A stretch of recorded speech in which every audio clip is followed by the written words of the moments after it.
Do LeBron James have a point about his Jerry Jones comments? Now, unfortunately, as I was preparing for this show, trying to get the exact clip on this show, I don't know what's happening, you know, situation there. I would have had the clip for y'all, but y'all can easily go on YouTube and search it for yourselves. Okay. And basically what he said is that the media is not holding Jerry Jones accountable like they are doing Kyrie Irving. I got one question for you guys before you guys leave. I was thinking when I was on my way over here, I was wondering why I haven't gotten a question from you guys about the Jerry Jones photo. But when the Kyrie thing was going on, you guys were quick to ask us questions about that. Okay. Hold on. And I don't even want you guys to say nothing. When I watched Kyrie talk and he says, I know who I am, but I want to keep the same energy when we're talking about my people and the things that we've been through.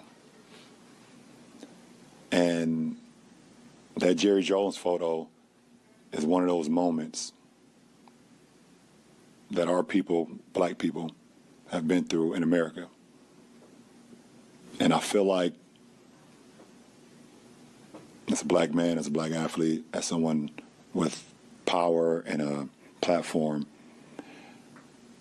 when we do something wrong or something that people don't agree with, it's on every single tabloid, every single news coverage. It's on the bottom ticker. It's asked about every single day. So, Cuzzo, the mic is yours. What do you think about this? Yeah, I was proud of LeBron James. I was proud of LeBron James. Probably as proud as I was of LeBron James of anything he ever spoke out on. I thought it was right for him to say what he said. He basically said, where's that same energy? Or why didn't y'all ask me questions about Jerry Jones when y'all asked a lot of questions about Kyrie? Now, I've heard some people say, oh, well, that's football and that's basketball. Listen, they're asking about Colin Kaepernick, so we need to stop that. They ask LeBron James about anything. Presidency, politics. LeBron James is probably the most recognized athlete in America right now. So every time we have an issue somewhere, he's one of the dudes that they ask questions. They ask him questions all the time. But when he addressed that, I was really feeling it. And when he addressed it and he said, I think he tried to paraphrase Kyrie when he said something like, Kyrie said, when something is happening to our people, make sure y'all come with the same energy, right? And he said, so we got a Jerry Jones pitch. I think it was the Washington Post posted that photo. Yep. And he's like, and now where's that energy? Now all y'all want to do is just sweep it under the rug. Okay, he was over there to stand in third. And listen, where's Jerry Jones denouncing that he's not racist? Where's Jerry Jones saying, hey, listen, guys, I was not part of that. And I grew. I was 14 years old. I evolved. I grew as an individual, as a player. Why he's not apologizing and coming to the African-American community saying, hey, guys, this is what I am. This is what I do now. And doing all of these stimulations that they made Kyrie do. You know what I mean? I think LeBron James wanted this conversation to evolve. So he just threw it out there that y'all didn't ask me a question about it. I'm offended that y'all asked me questions about African-American guys. The minute they do something that y'all don't like, the minute that anybody else do something that we don't like, y'all don't say nothing about it. And I'm proud of that man, that he sits up there on that podium and addressed it the way he did it, because he did it with attitude and he did it with moxie. Mad respect to LeBron James. Yeah, I'm gonna agree. I think he has a point, and I have to give him his respect on that particular subject. Look, I'm not shy on this show. Y'all know me. I have a big mouth on the air, right? Because I have a lot of ideas and thoughts and perspectives. That's why I have a big mouth on the air, and I'm never shy to call people out on their stuff. I think LeBron James is more of a gatekeeper. So when you talk about the things that you talked about in the past, cuz about him speaking on Black Lives Matter, he's allowed to speak on that. Like that's a difference. Like that's something that's celebrated. Black Lives Matter since the days of Colin Kaepernick and that situation. That's more of a commercialized thing right now on TV, and that's something that they allow people to do. Now it's a trend. Like before, it was like, all right, we'll see a person taking a knee, Colin Kaepernick. Now we ain't gonna do it. Now it's trendy to do those things, right? So LeBron James is the voice of the trend for the black people. But when it comes to situations that's not trendy, that's hush hush, LeBron James really doesn't come out and speak about it. like the Kyrie Irving situation when it first happened. So to see him, doing that in this particular juncture, this is the stuff that I credit LeBron James more so than what people do when he speaks out against Black Lives Matter or a cop shooting the black man, etc. No, I got you. So, I think when you go back to Jerry Jones in particular, I like that point. He hasn't come out and denounced that photo. Say something. Say that wasn't me. I just say that wasn't even me. Do something. Speak on it. Right? Oh, they trying to set me up. Do something. Speak. I don't know why he's not talking. Players, I'm not sure why they're not talking. Right? Dak Prescott. Yes, sir. Go ahead. Ezekiel Elliott. Yes, sir. Okay. Tony Pollard. Yes, sir. You know what I'm saying? These guys is in check. My man's came out a couple years ago and said, "You not kneeling. You're not playing if you kneel." Yep. Yes, sir. Okay, he got them guys in check because he got the damn check. Okay, he's Jerry Jones sitting on a yacht. Okay, I'm playing, y'all are not. Okay, take a knee. See what's gonna happen. So, yeah, credit LeBron James, but Dak Prescott, you gotta say something, boy. Odell Beckham Jr., you still visiting the Cowboys? You still planning on signing there? Okay, you gotta do something. So, LeBron James, that's why I respect him because it's really not his this is an NFL situation, but it's a real life situation. So I'm glad that he spoke on it. But I think people within the situation, within the structure of what's going on, he owns a franchise. They need to be the ones to come out and say something. Okay. And they're not doing that. And yeah, I always knew Jerry Jones was a racist. You didn't have to tell me that. The sky is blue. Okay, Zay, I'll pass it to you. Yeah, both made excellent points, and I absolutely agree that everyone that LeBron James does have a point. This just shows the player power and the player empowerment movement versus the owner's power over the team, and this is exactly what it is. LeBron James being the biggest athlete probably in all of sports, having a voice and speaking on things, and his ability to come out and say, so why didn't y'all have the same energy for my brother Kyrie that y'all have for Jerry Jones? And it's a big difference. Why they did that. And the media does this because it's easier to get a quote, it's easier to get headlines over a popular player opposed to an owner who owns probably a lot of different media publishing. He probably owns a lot of different media publications where don't put that out, don't say this, don't say that, or I'm pulling my money, I'm pulling my funding from your your news station or your media platform or whatever case it may be.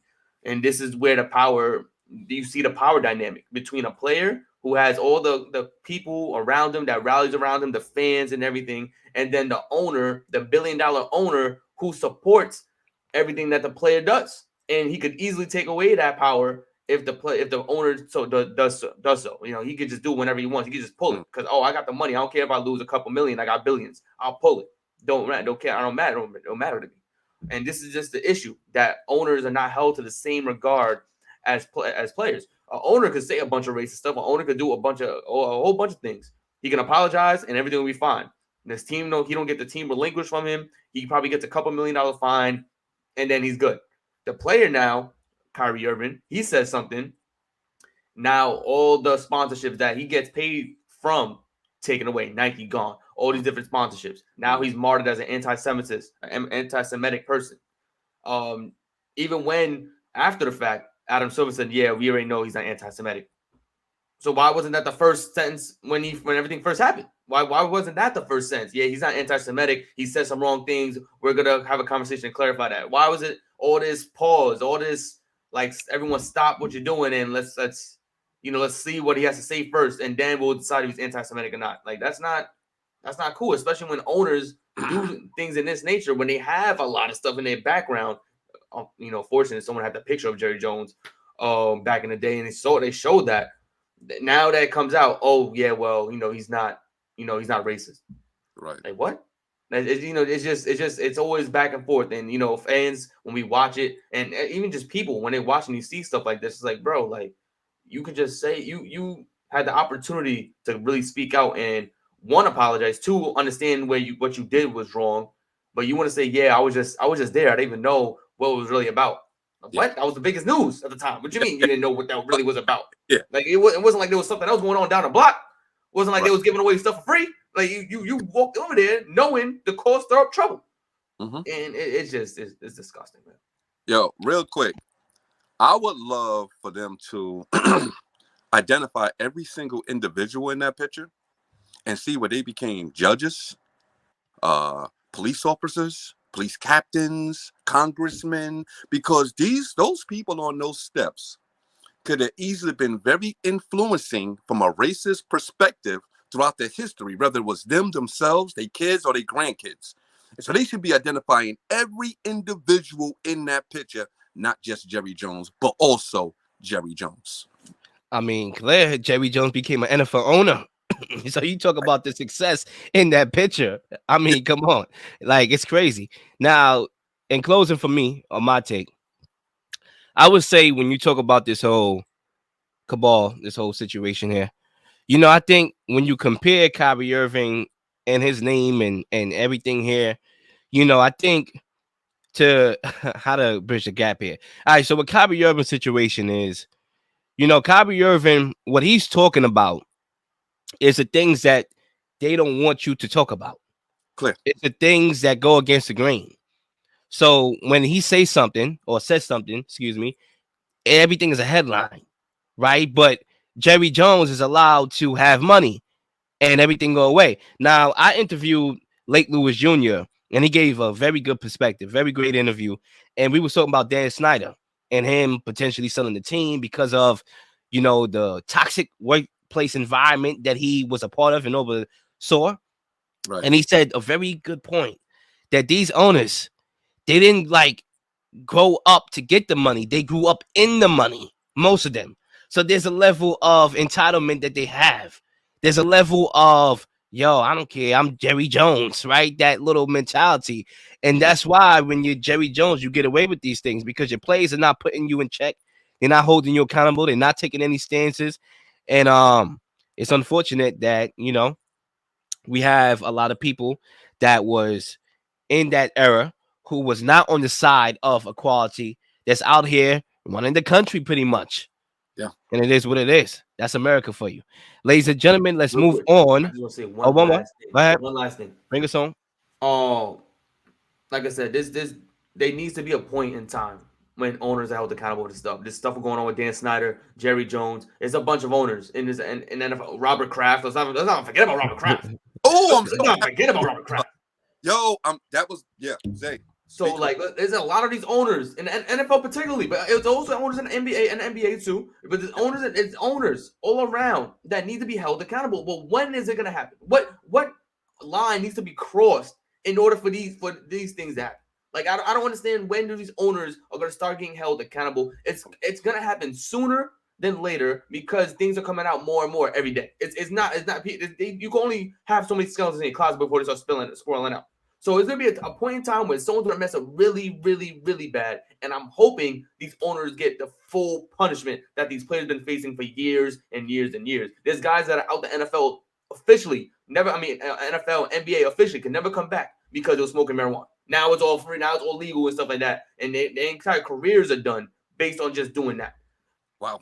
I need owners' careers, owners to be like, you can never own a team again with the stuff that they've been getting away with because they have a couple extra millions or billions in their pocket, able to just pay anyone off and just like, all right, cool, we're gonna get through this. Like, no, we need to hold these guys accountable.